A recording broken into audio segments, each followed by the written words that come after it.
नमस्कार, मैं शंभू कुमार सिंह और आप देख रहे हैं नेशनल दस्तक। एक बड़ी बहस चल रही है। लगातार आरएसएस का प्रमुख मोहन भागवत जो हैं वो इस तरह के बयान दे रहे हैं। यही आरएसएस प्रमुख मोहन भागवत है जिन्होंने 2014 में मोदी जी सत्ता में आए थे, शबाब पर थी बीजेपी। 2015 में विधानसभा का चुनाव होना था बिहार में।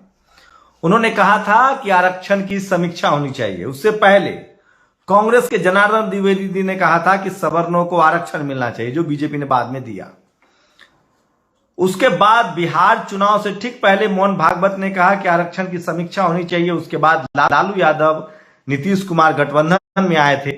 लालू यादव ने आरक्षण बनाम सवर्ण वर्सेस गैर सवर्ण की ऐलान किया और जेडीयू और आरजेडी की जीत हुई, सरकार बनी। बाद में नीतीश कुमार जी गठबंधन से हटे, फिर बीजेपी के साथ गए, फिर सरकार बनी और अगले विधानसभा चुनाव में तेजस्वी यादव अकेले बड़ी पार्टी के रूप में सामने आए। उसके बाद नीतीश कुमार ने बीजेपी के साथ सरकार तो बनाई, लेकिन वो नुकसान में थे। और उसके बाद अब वो आरजेडी और जेडीयू के साथ सरकार बना रहे हैं। आप सोच रहे हो कि मैं ये बात क्यों कह रहा हूं। मैं ये बात बिहार दिवस के मौके पर नहीं कह रहा हूं। आज बिहार दिवस है, आप सबको बधाई। मैं ये बात इसीलिए कह रहा हूं कि मोहन भागवत के बैक टू बैक लगातार बयान आ रहे हैं। जब रामचरितमानस और तुलसीदास का बयान आया, उसके बाद मोहन भागवत ने कहा कि जातियां जो है वो पंडितों ने बनाई है। बाद में उन्होंने बैकफायर किया कि नहीं, हमने तो पंडित कहा है, पंडित तो किसी भी कम्युनिटी में हो सकते हैं। उसके बाद अब मोहन भागवत का बयान आ रहा है कि आप घोड़ी चढ़ सकते हैं, आप जलाभिषेक कर सकते हैं, आप साथ में बैठकर चाय पी सकते हैं। इसका मतलब है कि यह सब चल रहा था। देखिए, 3 तरह की संपत्ति होती है। आप लोग ध्यान दे लीजिए, इस देश के बहुजन समाज के लोग। पता नहीं मैं ये बताने के लिए कल रहूं या ना रहूं, इसकी वजह भी बताऊंगा। 3 तरह की संपत्ति होती है। पहली संपत्ति पैसा, अंबानी अडानी जैसे बन रहे हैं। एक भी SC ST OBC का आदमी इतना अमीर नहीं है भारत में। माफ कीजिएगा, मैंने SC ST OBC कहा है, चाहे वो किसी धर्म के हों या किसी कम्युनिटी के हों, इतने अमीर नहीं है भारत में। एक भी SC ST OBC इस देश में बिजनेस टाइकून नहीं है। रामदेव बाबा अभी आए हैं, देखते हैं कहां तक चलते हैं। उसके बाद दूसरी संपत्ति होती है राजनीति, पॉलिटिक्स। जिसकी राजनीति होती है उसी का बिजनेसमैन भी खड़ा होता है, ठेकेदार भी खड़ा होता है, संपत्ति भी खड़ी होती है। और तीसरी संपत्ति होती है धर्म। अब सोचिए, आपकी इस तीनों खेल में SC ST OBC के लोग गायब हैं। जो मोहन भागवत आपको कह रहे हैं कि हम आपको जलाभिषेक करने देंगे, साथ चाय पिएंगे और यहां तक कि घोड़ी चढ़ने देंगे, वो मोहन भागवत नहीं कह रहे हैं कि बैकलॉग भरेंगे, सरकारी कंपनियां बचाएंगे, रिजर्वेशन को बढ़ाएंगे। ये नहीं कह रहे हैं। मतलब वो आपके संवैधानिक अधिकारों के साथ नहीं है। वो हिंदू मुस्लिम एकता की बात तो करते हैं, लेकिन उसी OBC को नहीं मानते हैं। और आपके बच्चों के साथ क्या हो रहा है, नॉट फाउंड एलिजिबल। आज अखिलेश यादव ने भी प्रेस कॉन्फ्रेंस किया है। अभी मध्य प्रदेश में 2, एक SC और एक ST जज के बहाली में किस तरह से 0.5 और 1 नंबर इंटरव्यू में काटकर उनको फेल कर दिया गया। तो आपको तय करना है। इस देश के तमाम सवर्ण पत्रकार, मैं नाम ले सकता हूं, चाहे अजीत अंजुम हो, रवीश कुमार हो, अभिषार शर्मा हो, ये तमाम प्रोग्रेसिव पत्रकार ने एक भी video SC ST OBC reservation, backlog, आपकी नौकरियों पर प्राइवेटाइजेशन के खिलाफ नहीं बनाया है। ये हिंदू मुस्लिम की बात करते हैं, जैसे इस देश के अशराफ मुसलमान सिर्फ और सिर्फ धर्म की बात करते हैं, हिंदू मुस्लिम की बात करते हैं।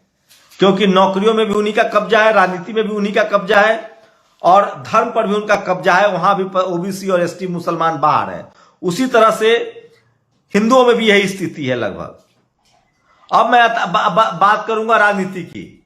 SC ST OBC की राजनीति बहुत कमजोर है, क्योंकि उनके पास पत्रकार नहीं है, मीडिया नहीं है, जुडिशियरी नहीं है, ब्यूरोक्रेसी नहीं है, वाइस चांसलर नहीं है। जिन समाज की राजनीतिक जड़ें कमजोर उस समाज की होती है जिसकी सामाजिक जड़ें कमजोर है। और सोचिए, आपके बोलने का नतीजा है ये सब। इतना थोड़ा बहुत जो बोल रहे हैं, इसीलिए क्योंकि आपने मंदिर जाना बंद करना शुरू कर दिया है। आप अपने धार्मिक अधिकारों के लिए सचेत है। वही मोहन भागवत, सोचिए, राम मंदिर ट्रस्ट में एक भी OBC नहीं है। इस देश के जो तमाम बड़े बड़े मंदिर हैं, बड़े बड़े ट्रस्ट हैं, उसमें एक भी SC ST OBC के लोग नहीं है। तो मोहन भागवत वो नहीं कहेंगे। मीडिया का खेल समझिए। हम लोगों ने 5 साल लगातार कोशिश करके मीडिया को बेनकाब कर दिया कि ये इस देश के SC ST OBC के संवैधानिक अधिकारों के खिलाफ है, और लोगों ने मान लिया। लोगों ने टीवी देखना बंद कर दिया था, अखबार खरीदना बंद कर दिया था। तमाम सोशल प्लेटफॉर्म पर SC ST OBC के लोग बात करने लगे। अब टीवी अखबार को समझ में आ गया है कि व्यूअरशिप कम हो गई है। अब इसका उन्होंने तोड़ निकाला है। अब वो आपको एंकर की नौकरी नहीं देंगे, संपादक नहीं बनाएंगे, जो करोड़ों की नौकरी है। वो दर्शक आपको बनाए रखना चाहते हैं, इसलिए वो कभी अखिलेश यादव को भी बैठाएंगे, OP राजभर को भी बैठाएंगे, वो BSP की पार्टी को भी बैठाएंगे, वो आपके इंटेलेक्चुअल को भी बैठाएंगे। लेकिन सवाल है कि क्या SC ST OBC को टीवी अखबार में नौकरी मिलेगी कि नहीं मिलेगी।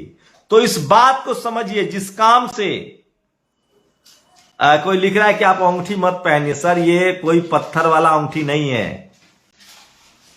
तो खैर, मैं चाहता हूं कि इस देश का हर बहुजन बढ़िया कपड़ा पहने, बढ़िया सोने की अंगूठी पहने, प्लेटिनम की अंगूठी पहने, बढ़िया घड़ी पहने। इसी की तो सम्मान की लड़ाई है, ये किसी ग्रह नक्षत्र वाली अंगूठी नहीं है। खैर, आगे बढ़ते हैं। तो ये लड़ाई सम्मान की है, संसाधन की है।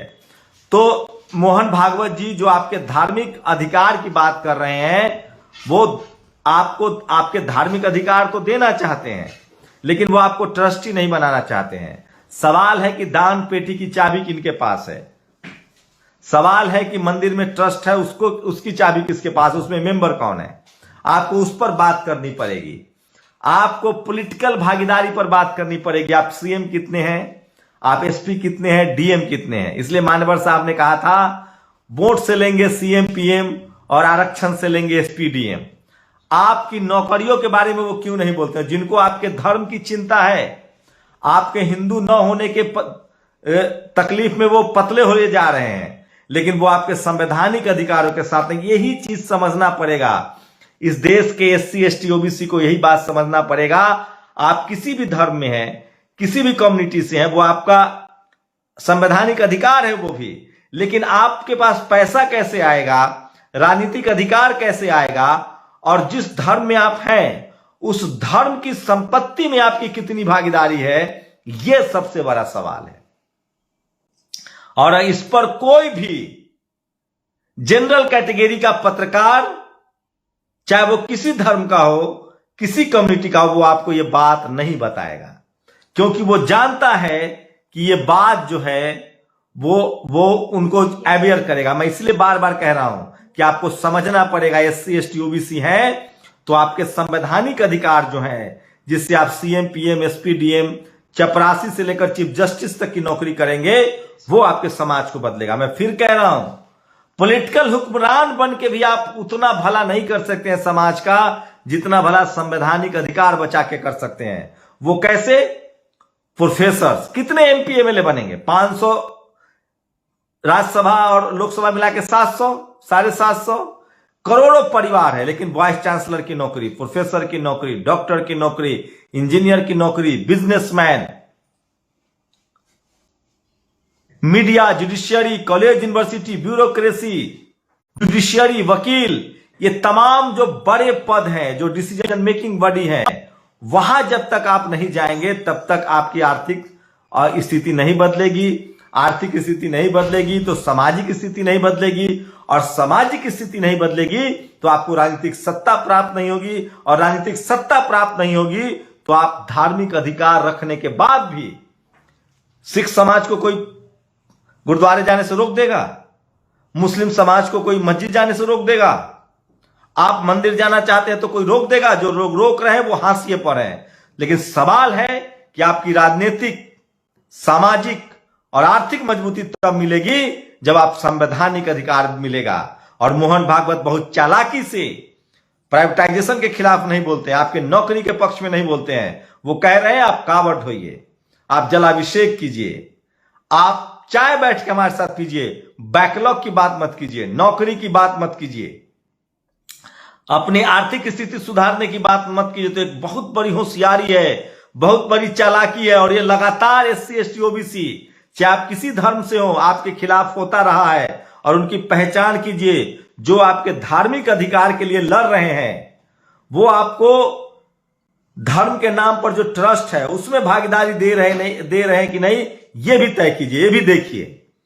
जो आपको धर्म के नाम पर जो आपको एकजुट कर रहे हैं, क्या वो आपके संवैधानिक अधिकारों के साथ हैं या नहीं? कौन सा संवैधानिक अधिकार? नौकरी का अधिकार, बिजनेस का अधिकार, राजनीतिक अधिकार? ये सबसे बड़ा सवाल है, आपको सचेत होकर रहना पड़ेगा। तो मोहन भागवत खासकर हिंदुओं को कह रहे हैं कि नहीं, घोड़ी चरने देना है, जलाभिषेक भी करने देना है, चाय भी साथ बैठ के पीना है, बैकलॉग नहीं देना है, सरकारी नौकरी नहीं देनी है, बिजनेस में नहीं आने देना है, media, judiciary, college, university, bureaucracy में नहीं आने देना है। तो अब Bahujan Samaj, SC ST OBC बहुत होशियार पढ़ लिख रहा है, सोशल मीडिया है। इस वीडियो को शेयर कीजिए और किसी भी तरह के भूले भूले, धर्म बहुत जरूरी है, मैं उसे इनकार नहीं कर रहा हूं, लेकिन क्या सिर्फ आप श्रद्धालु बनना चाहते हैं या हिस्सेदारी चाहते हैं? आज क्रिश्चियन मिशनरियों ने इतने स्कूल खोले, आपके बच्चे नहीं है वहां, क्योंकि आप चर्चेज में आपकी भागीदारी नहीं है। आज सिख समाज के इतने स्कूल खुल रहे हैं, OBC SC के बच्चे को वहां जगह मिलनी चाहिए। वो तब मिलेगा जब आप गुरुद्वारा प्रबंधक कमेटी में आपकी भागीदारी होगी। मुस्लिम समाज के जो OBC और ST हैं, उनको बड़े बड़े जो उनके जो तंजीमें हैं उसमें उनकी भागीदारी तय करनी पड़ेगी। हिंदू समाज में जो बड़े बड़े, तो मैं बार बार कह रहा हूं, आप क्रिश्चियन हो, सिख धर्म से हो, चाहे मुस्लिम धर्म से हो, चाहे हिंदू धर्म से हो, चाहे बुद्धिस्ट हो, SC ST OBC हैं, तो आप अपने संवैधानिक अधिकार ढूंढिए और तब उससे आपकी जिंदगी बेहतर होगी। आप लोग इस पूरी बातचीत पर अपनी प्रतिक्रिया भी जरूर दीजिए और बताइए कि क्या इस देश के 90% लोगों को और किसान जातियों को यह लागू जाट, पटेल, मराठा, गुर्जर पर भी होता है, ठाकुरों पर भी होता है कि क्या आपकी नौकरी, राजनीतिक अधिकार, सामाजिक अधिकार मिल रहा है कि नहीं मिल रहा है? धर्म आपका संवैधानिक अधिकार है, कोई रोक नहीं सकता, लेकिन सवाल है कि धर्म के नाम पर जो बड़े बड़े संसाधन के केंद्र हैं, ट्रस्ट हैं, उसमें आपकी कितनी भागीदारी है, ये आपको कोई नहीं बताएगा। शुक्रिया। नेशनल दस्तक की आपसे गुजारिश है कि अगर इसको बचाना चाहते हैं तो नेशनल दस्तक को सब्सक्राइब करने के लिए रेड कलर के सब्सक्राइब बटन को दबाएं, फिर बेल आइकन की घंटी दबाएं। नेशनल दस्तक को बचाने के लिए बहुत जरूरी है कि हर खबर को शेयर करें, लाइक करें, कमेंट जरूर करें।